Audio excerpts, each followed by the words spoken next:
back. We back.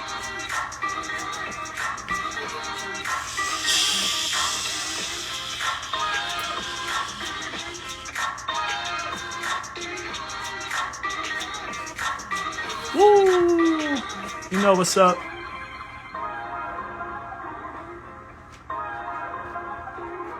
Man. Y'all was waiting for me? People coming through like crazy.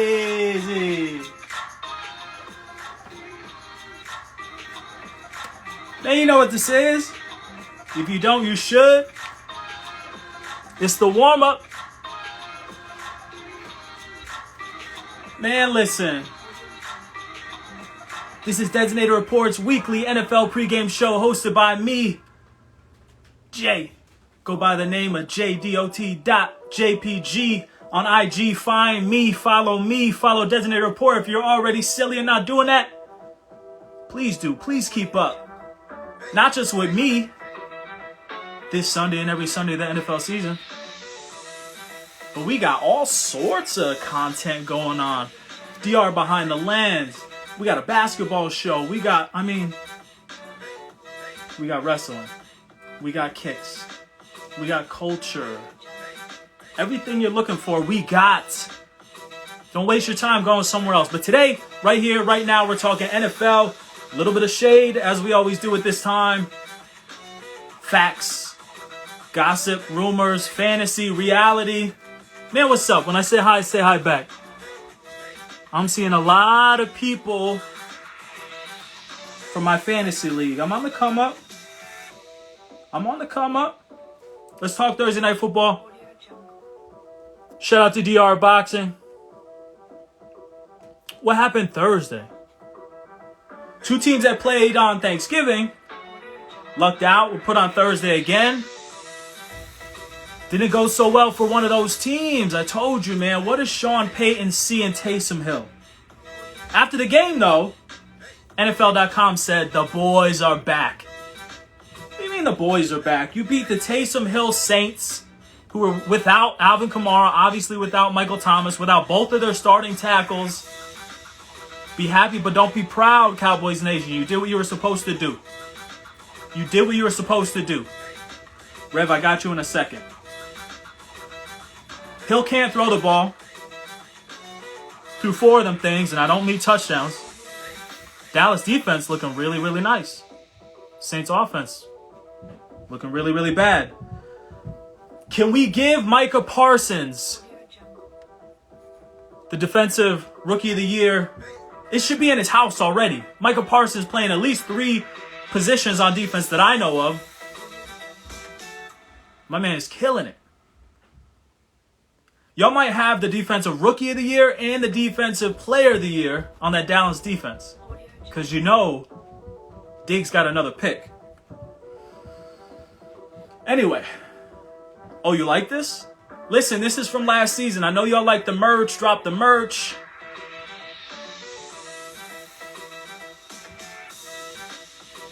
This is from last year. This is the ransom note colorway. Took a letter from each of the, All right.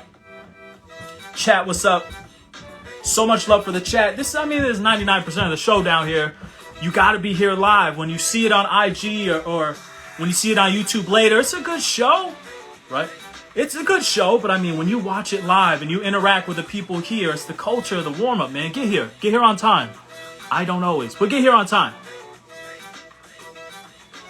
Real Paul Cortez says Parsons is in the discussion for Defensive Player of the Year. Forget Defensive Rookie. Quick hits. Let me give you a couple quick ones like I always do. I like this segment, man. Everybody coming through, I see you. Tre'Davious White is out for the season, and Bills Mafia is doing what Bills Mafia always does, which is support. These aren't just knuckleheads jumping through tables pregame. These are really good people. Buffalo Bills fan base, stand all the way up. Bills Mafia has donated increments of 27 because of Tre'Davious White's jersey number 27. And they reached over $100,000 and counting, donated to the Food Bank of Northwest Louisiana. Shout out. This is nothing new for Bills Mafia. They donated over $1 million to a children's hospital in honor of Josh Allen's grandmother passing away last season. And they don't always just look out for only Bills players. I got two for you. Number one, when Lamar Jackson was hurt in a playoff loss, Lamar has had a really good relationship with a backpack drive. Over $400,000 donated to a nonprofit for Lamar Jackson. And remember when Andy Dalton threw a touchdown pass late that eliminated the Ravens. This was not even a game the Bills were in, but it broke the Bills' 18-year playoff drought. They said, what, does Andy have a foundation? He does. And the money poured into that just as a thank you. That's Bills Mafia, man. Over $360,000 to Andy Dalton's charity because of that. But I know y'all seen the big face in the middle. Something _clever 93 said, bye-bye, Ben. He's saying it's going to be bye-bye. But listen, it's the semantics, though. Ben Roethlisberger has privately told teammates and some people within the Pittsburgh organization that this will be his last season playing for the Steelers. He didn't say this will be his last season. He didn't say this is going to be his last season in the NFL. He said that he believes this will be the last season playing for the Pittsburgh Steelers. You see the slant on that? He's trying to tell you that, you know, I think my time is up here. Ben, who's going to pick you up next season? The Steelers almost didn't want you this season. In fact, they kind of moved on. This was not I know they went and got Najee Harris in the draft early, right? This was not an Eli Manning, Giant, Saquon Barkley. Let's make one last run at it. Think about this. The Steelers have the youngest, by average age, offense in the league. They have a rookie center, a rookie left tackle, a rookie tight end who Ben loves. Always loved the tight end, and a rookie running back. That's not making one more go at it. I thought you were leaving, so we just kind of re-up for the next guy. Went and got Dwayne Haskins. I don't know, man. So I think that was a bigger mess than we remember. I think they got to go and get Jimmy G. That's just me. But Big Ben, give him his flowers real quick. 5th in wins, 6th in passing yards, 8th in passing touchdowns all time. This is a Hall of Famer. It's not ending in a very pretty way, but it really doesn't for a lot of people. Elway, his teammate Jerome Bettis, Peyton Manning. Not a lot of guys get to go out with the peace sign like I do at the end of this show. And people are like, man, love that guy. A lot of times it gets kind of ugly. Skills diminish. That's what's happening with Ben here. Now, I hate to just keep bringing the story up, but you see him. AB. We got a confirmation. Report said they investigated about the fake vax card and he said, you know what, I messed up. But I am vaccinated now. And it wasn't just him, it was 2 teammates as well. Now, I told you we couldn't give him the benefit of the doubt. I'm not trying to pat myself on the back. I hate that this is happening. Bruce Arians, his coach, said, I hope they don't stop looking at other teams. You're not about to just go and get my team.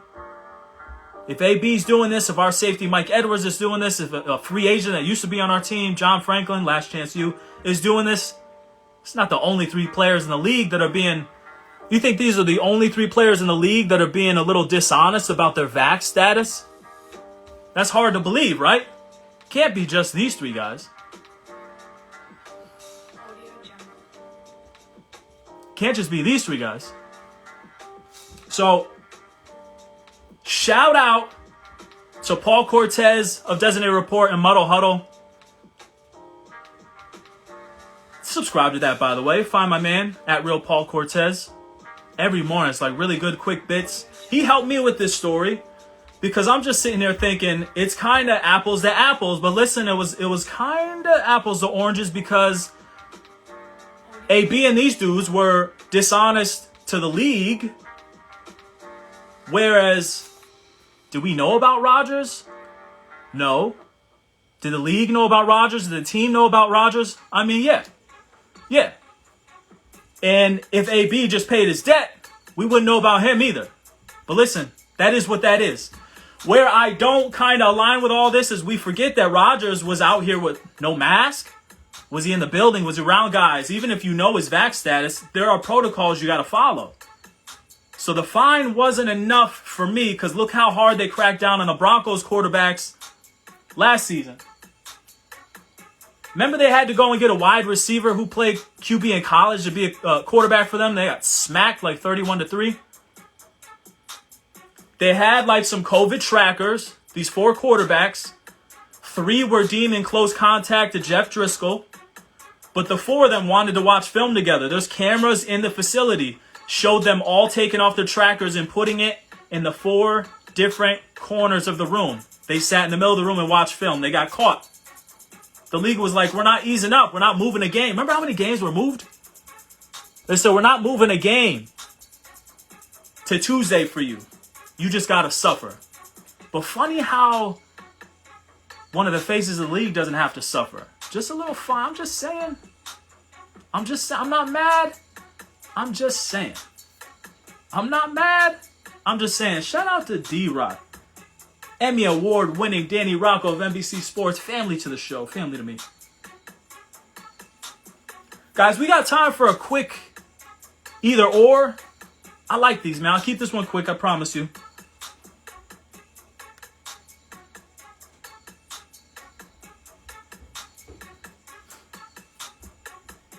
Last 3 games. Last 3 games. Player A. Hey. Player B. Ugh. You see it. Player A's team has scored 32 a game. 71.5 completion percentage, pushing the ball down the field, 5 touchdowns and 1 interception. 117 is a passer rating. My goodness. Small sample size, 3 games, but still 3 games in the NFL. Player B, you see it. Less than 10 points a game. This is an easy choice. Like, this isn't, I'm not telling you to pick anybody. I'm just trying to line them up. Player A, obviously, but you know I'd be tricking you. You know it's a trick.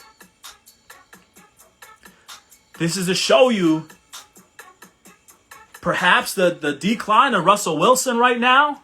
Right here, right now. Woo! I don't know, man.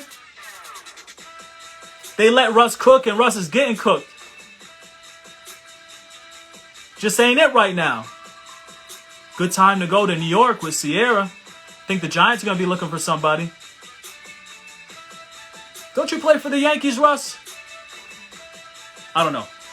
But another reason, I mean, if Jimmy G has to throw the ball over 30 times in a game, then he's a 500 quarterback. Look that up.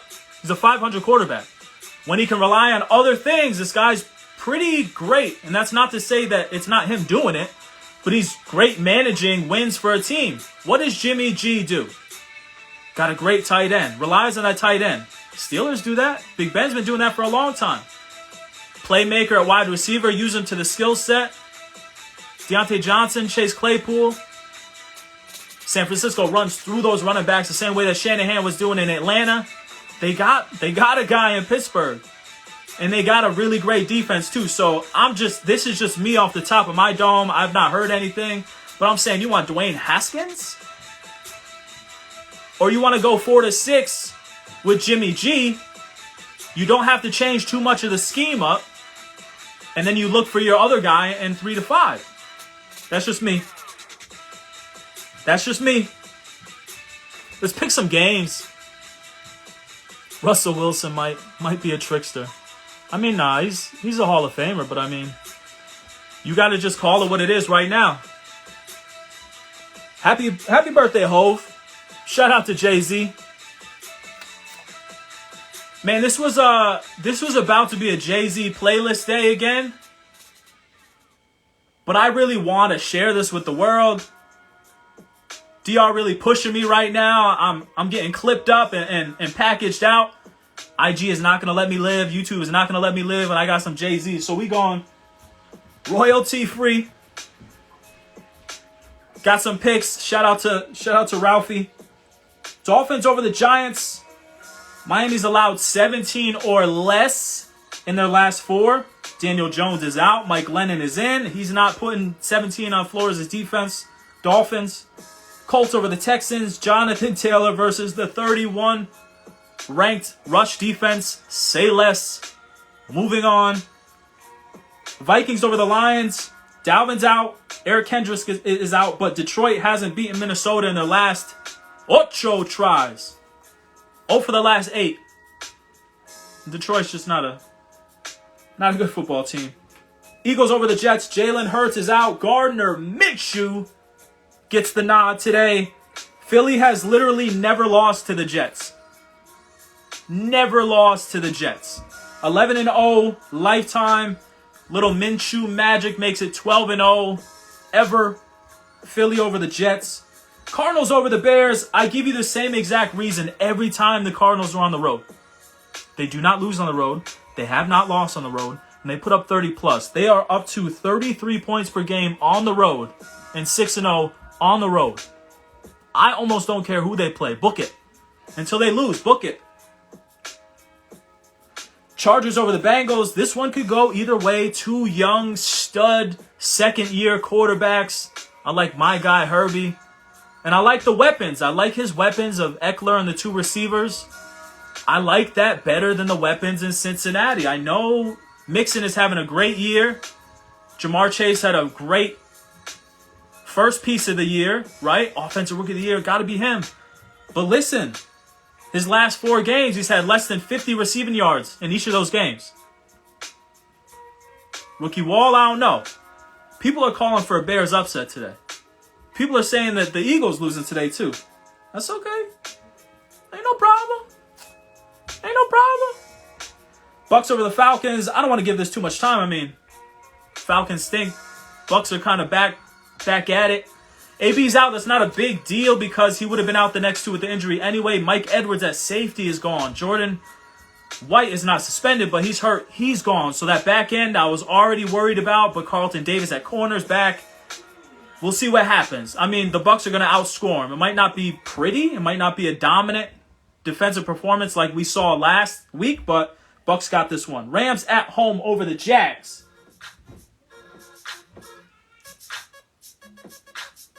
The wheels were about to fall off for LA, but at a better time, you got a scrub team coming to see you. Just what the doctor ordered, man.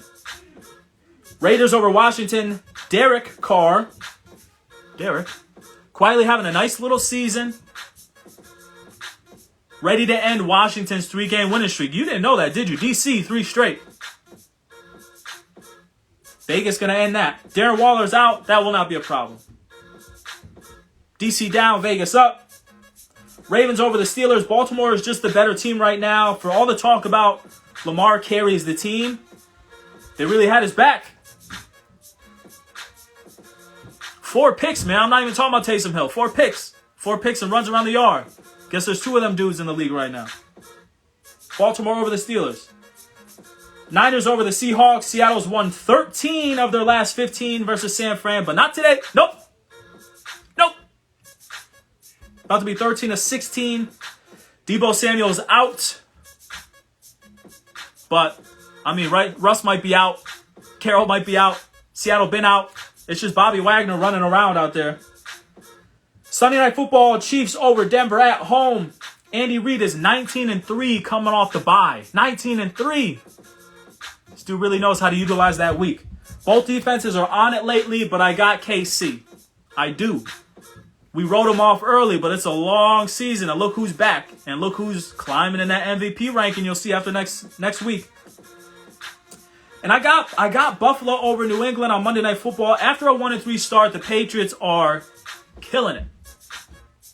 Buffalo's at home. They got some juice. I mean, it's going to be rocking. It's going to be windy. Patriots can't win them all, can they? I've been saying that since like 2000, though. I got Buffalo, though. I do. I like that, chat. 2 TDs for OBJ today. I like that, chat. Oh, Dan Casaza says, stop trying to make OBJ happen. Yo! Oh. Okay. Quick trivia for Dan Casaza and Dan Casaza only. That's not true. As the season marches on, the playoffs seedings are taking place just as the NFL draft order is taking place. The Colts and the Rams franchises have both led the way with 7 number 1 overall picks all time. But there are 4 teams who have never had a number 1 overall pick. I just want you to name one. 30 seconds. I'll say it again. Who are the 4 teams in the NFL who have never had a number 1 overall pick in the draft? Patriots. Think the Patriots got Drew Bledsoe first overall. 4 teams. I just want you to name one. And then you know what we're doing. Ooh, Packers. Okay. We got Patriots, we got Packers. 10 seconds. While we wait. Royalty free.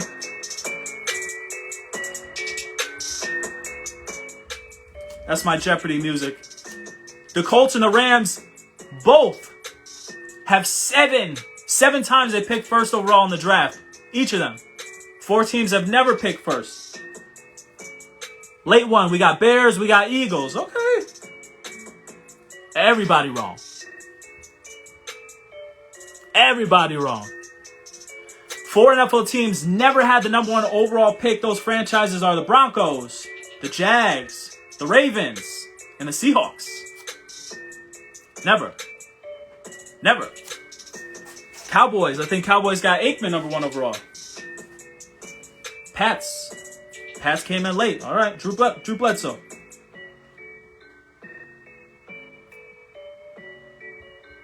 What is this right now? Oh, it's the 5-minute warning, baby! Thanks for coming through, man. I had so much fun. This goes so quickly, right? Get your pizza situated. Get your wings situated. What else do you got to get situated? I always give you a vegan option. Today, get your sesame glazed cauliflower wings situated. Get the fantasy lineup. You got a couple minutes to get the fantasy lineup going and submit your picks to the DR Pick'em.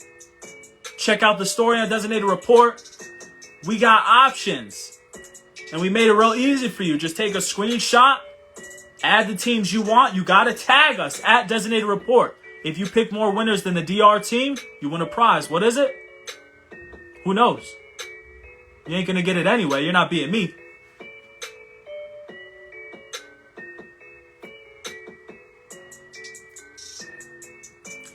How'd Denver get Elway? Elway was drafted by the Colts. Let me put this down. I don't need this.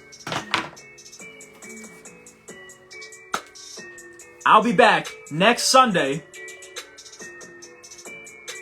We got updated MVPs. The Tiki Torches are coming back out. You're not going to like it.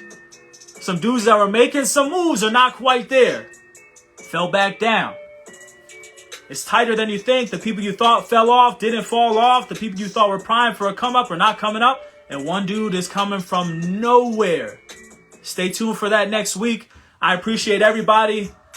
Be great tomorrow. Be lazy today. God bless everybody. Feel good. Think good. Be kind to others, but be kind to yourself. Much love. Keep up with us throughout the week. Chat, thank you for everything. We'll see you next Sunday and every Sunday, the NFL season, 12:30 p.m. Eastern. This was the warm-up. Peace.